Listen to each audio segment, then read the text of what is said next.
Hello, everyone at One Conscious Love Network. Thank you for joining me here. I'm here with Andrew, and many of you know Andrew from my personal Facebook, but it's awesome to have you in my group here with me, Andrew. Why don't you tell us a little bit about yourself? I am an international rock star coach. No, well, I want to be. I'm a life coach. I specialize in self-esteem and self-confidence issues. I help people to step into their true potential. Many of us have big aspirations, and we unfortunately take them with us kind of to our grave. So I help those who actually don't want to do that, who want to live their best life and they know they're capable of more. So that's what I do. It gives me immense joy to help people, to serve. Um, I lead from example. I turn my own life around. I can tell you more about that in a bit. I live in South Korea, in Seoul, which is unusual maybe for some. I've been here 20 years, which will soon be longer than I actually lived in the UK. I am from the UK originally. Mhm. And I live in Seoul with my wife and three kids. That's amazing, right? I passed that point about 3 years ago as well, where I had spent half of my life in Quebec and half of my life in Vancouver. And it's interesting because I was still referring to Quebec as home. Like when I would go visit, I would say I'm going to visit home, but it's Yeah. not home. Like it's definitely where I grew up. And then at the end of the visit, you're like, I'm going home again. Huh? That's right. Right? Yes. People say to you, when are you Oh, going home? And you're like, oh, I thought, oh, yeah. I just went home too. I went home for 9 days, came back on Friday last week, unfortunately, or for a funeral. But yeah, it's the same problem. I said to people there too, it's like, where is my home? mhm. Home is where you hang your hat. Okay, well, I'm hanging my hat in the UK for the next 9 days, so this is my home for now. But yeah, Yeah, for sure. One thing I always find is that there's like a version of me that they remember. Do you find that you have to kind of step back into that version of who you were when you go and visit home? that is a great question, Melanie. Great question. I used to. Like, I've been going home a lot. Some in previous years, I've gone home twice a year, even. And I used to, absolutely. I felt like the only way to have a comfortable visit with my family was to give them the person they knew before, right? If I when I start being, I mean, it's not like a conscious thing that I know, like, oh, I'm being the real me here, or I'm not being the real me, but I know that my kind of sense of humor, my view of the world has definitely changed living abroad. And there's has I'm assuming changed somewhat, but they have that British outlook on life, or they have that British perspective, whereas I have a bit more, well, maybe a Korean perspective or a little bit more international perspective because all my friends are from different countries. I'm considered a foreigner over here, so that has changed me. And I used to reel myself back in. I used to play small and just kind of listen because every time I put my head out and be like, blah, blah, blah, Gemma, my sister, she'll be like, oh, you can't say that. Right. Or, she'll get really triggered. So I just started playing small. But this time, and also maybe the time before, I decided, you know what? I'm just going to tell people from the get-go that I'm not the same person I used to be. Right. Mm. Become a certified life coach. I've coached people. I've traveled to these places. I have learned this and this and this. And yeah, and let them digest that. And then we have a conversation later. Some people say, I don't want to hear about that. I'm like, okay, we'll talk about the weather. Fine. So yeah, no more being who I used to be because that guy sucks. So, Mm-hmm. Can you tell us a little bit more about your transformation? What has changed for you? well, I used to have a big beard. It That's not very significant, wasn't I so guess. long ago. I was looking at my videos just from 2 weeks ago, and it's like, oh my gosh, that really was a big beard. Yeah. Um, yeah. No, my real transformation was May 3rd, 2021. And that was the day that I joined Alcoholics Anonymous and stopped drinking. I made the decision to stop drinking. I went to my first meeting, got a chip, and from then on, did the work and haven't had a sip since. And my life has dramatically changed for the better overall, definitely. One thing people don't really mention too much is your troubles don't go away. Like if you have troubles when you're drinking, they don't go away. If anything, for a while, they become worse because they're visible, right? Like they're right in front of you. All your senses are on, and you're like, oh gosh, it's terrible. However, you can actually handle them and you can take care of them and heal what you need to heal, make amends for what you need to make amends for. And then they, disappear kind of. And you try your best not to make those mistakes again. So that allowed me to really step into a person that can contribute, I guess, is maybe the main thing, that can be of value for other people, whether it's just listening or more and more people ask me even for my opinion, which is nice, and that's an honor. And it's something I've always enjoyed doing, but I wasn't doing it very well because I was usually drunk, or hungover. So that was a big one. Prior to that, there was the blessing of meeting my wife, and she has never stopped believing in me and never, she bless her, she tried to give up a couple of times, to be fair, in the first year, and I don't blame her, but I didn't let go of her. And then, yeah, then I got sober, and yeah, we got married and we had kids, and my life is just so different. 5 years Yeah. ago, I was alone, desperate, depressed. Now I'm less depressed. I'm happy. I'm married with an amazing woman. She's just so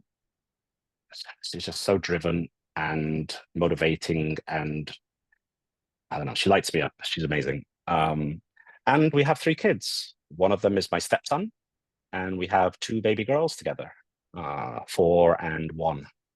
So I never would have imagined any of that 5 years ago. Yeah, for sure. And how do you find the added stressors in the family life and everything? How do you cope with those into your new reality? You see my bald spot? Yeah, it absolutely is a challenge. I never imagined, I don't know, some people seem naturals in parenthood. I definitely didn't feel that way. Even when people said, "Oh, you're so good with your daughter," I'm like, I'm freaking out. Um, it's yeah, it's so much responsibility. There's so many things that can technically go wrong or do actually go wrong, and you just got to think on your feet. Just like, oh no, where's the Google this? And it's like, no, no, no, no, just got to do something, but it's lovely because nothing beats the hug, the smile, the first time they say "Daddy," and then the millionth time, "Daddy, Daddy, Daddy, Daddy." Yeah, that's not so cute, but it really is lovely. And the way I ultimately deal with challenges is to remember that I'm raising, I don't want to choose the right adjective. I'm raising confident, courageous, and happy humans, right? That will become adults and contribute to the world. And if I keep that in my mind, then everything becomes worth it, right? If I let myself become short-sighted, it stresses me out, and it's like, oh, why do I even bother, right? But when I remember that, in the blink of an eye, really, they're going to be adults and they're going to have to take, who knows what world we'll be living in 20 years, but they're going to have to navigate it. And I want to get them ready for that, Yeah. So And that that's if I keep that in my mind, that's the main perspective that stops me completely pulling my hair out. mhm. That's a great goal to have for sure. And how do Yeah. people work with you? What's the best way to work with you? Well, if you live in Seoul, you can knock on my door. However, I'll say actually all of my clients so far have been on Zoom. So we do weekly Zoom calls, and then I have a coaching app where they have their personal login and they can check all their progress and give feedback to me through that. But yeah, I work online with clients. Mhm. Yeah, that's beautiful. And what's the process like for people that are going through the changes with you? What is their experience? Well, for example, my last client technically still is a client. However, the goal was to gain employment. And of course, he gained employment. So we agreed that when that happened, whether it was in a month or whether it was in a year, he would have time to, I would keep a spot for him, and he would have time to adjust to that new responsibility of working. And the way it worked was we looked at his challenges. We really took a deep dive into what he wanted and why he wanted it and what was stopping him from getting it, because it wasn't his first time to look for a job, right? But well, you don't know that, but I'm telling you. And it was just it was just the process. I say just, it was the process of just changing his perspective a little bit for what was possible, right? For many people, it can be as simple as moving to a expectation of success. I know that sounds simplistic. Anybody who's watching this video, I just invite you to, take a few moments every day to check in on yourself and think about your views on the next coming hour or few hours or even the next week. Do you actually think like, oh yeah, that dinner with my wife or husband will be delicious tonight? Or, oh yeah, that meeting with my coworker tomorrow will be fun? Or driving my kids to soccer practice will be rewarding? Like, what are you actually thinking? Because these things add up. And for many of us, including myself, I have to do it for myself every day. It's like, no, it's like, I have to go to a meeting. Oh gosh, I should do the laundry. Oh gosh, I should take my kids here. And that does not serve anybody. So Mhm. that's the biggest hurdle. It sounds simple, but it's not. It's easier said than done, like most things. Yeah, that shift in perspective can change everything about your life, right? And seeing Yeah, from a different yeah. angle. Can I share one? I guess one tool with you, with your audience. Of course, please. Try changing the word should or have to into get to. Mm, See how that changes your feeling about it, right? yeah. What do you think about that, Melanie? I love that. I get to do a lot of very fun things in my work and in my studying, and I really enjoy it. And so, yeah, What about the not so I fun things? Do you do laundry? Do you have a housekeeper, or do you do laundry? Do you wash dishes? I still do laundry. Yeah, and dishes. Would you say I have to do laundry? I should do laundry, or I want to do laundry? I get to do my Do I laundry. do laundry until I have no socks left, and then I get to do laundry. Yes, I get to give myself the luxury of clean clothes tomorrow. Right. It sounds crazy or ridiculous, but it's impactful because whether you want to say every cloud has a silver lining, or another adage that you like, there's always another way of looking at it, right? And at the end of the day, if you're an adult watching this, which I assume you are, you do have a choice, right? Whether you still hear your mum's voice going, clean your room, you do have a choice, right? You don't have to. So I get to because I'll be able to sleep in a comfortable room tonight. I get to do my laundry, thank God, because I want clean clothes tomorrow. Yeah. That's right. That's exactly right. That's a really good example. I love it. A question I always ask everyone is, how do you choose conscious love every day? What does that mean to you? For me, it means looking in the mirror and seeing myself,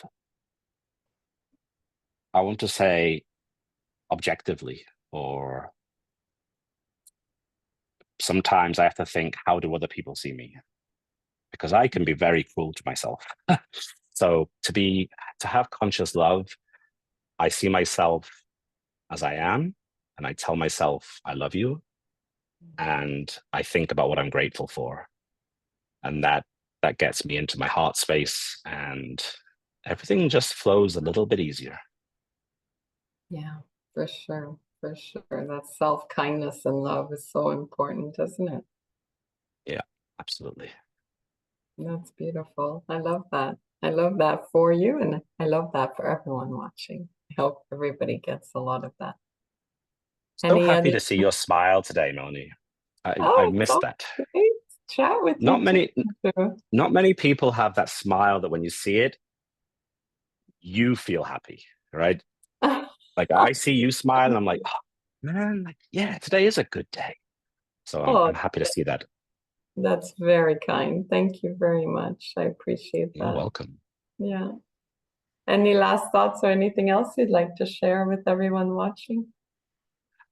I just hope that you all, whatever you're going through, however much you think life sucks or is hard, you have freedom. You have more choice than you believe. You are stronger than you know.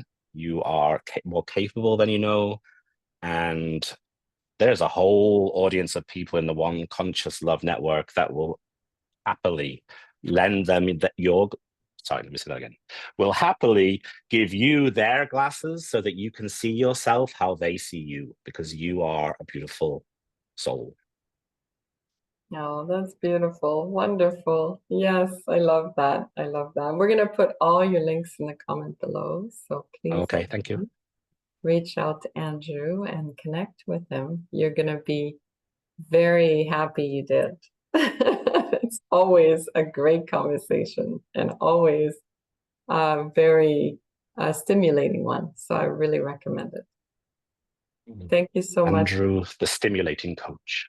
I I love don't know how that'll be perceived, but yes, thank you. I love that. Thank you everyone for watching. Thank you so much, Andrew. You're welcome.